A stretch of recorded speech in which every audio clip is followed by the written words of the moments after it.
High guys, welcome to my mini vlog. आज चाहिँ Surkhet to Salyan जाँदैछु म आफ्नै घर फुपूको घर थिएँ नि। अब चाहिँ हामी फुपूको घरदेखि हिँड्यौँ। दाइ चाहिँ मलाई ल्याउन आएको थियो। हामी चाहिँ मेन रोडमा जानको लागि केही टाइम लाग्छ। हामी चाहिँ फाइनली मेन रोडमा पुग्यौँ। अब त्यहाँदेखि लाग्छौँ हामी बजार। गाडीमा तेल हाल्नु थियो नि, त्यसैले लाग्यौँ बजार। अब हामी बजार पनि पुग्न आँट्यौँ। हामी बजार पनि पुग्यौँ। अब त्यहाँदेखि जाने थियो हामीलाई तेल हाल्ने ठाउँमा। हामी चाहिँ ढिला नगरेर बजारदेखि लाग्यौँ तेल हाल्ने ठाउँतिर। हामी चाहिँ पुग्न आँट्यौँ तेल हाल्ने ठाउँमा।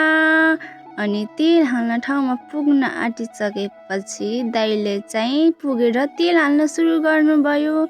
म चाहिँ एकछिन तेल हाल्नसम्म वेट गरेँ। तेल हालिसकेपछि हामी लाग्यौँ बजार फेरि। हामी पुग्न आँट्यौँ बजार।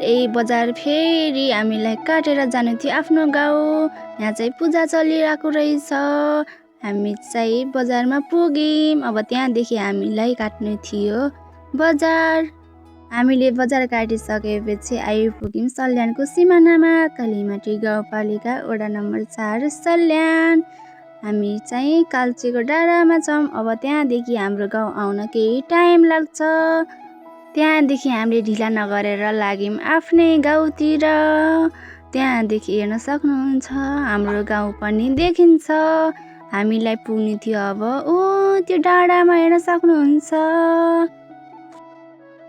कालचीको डाँडाबाट हिँडिसकेपछि हामी आइपुग्यौँ आफ्नै गाउँमा।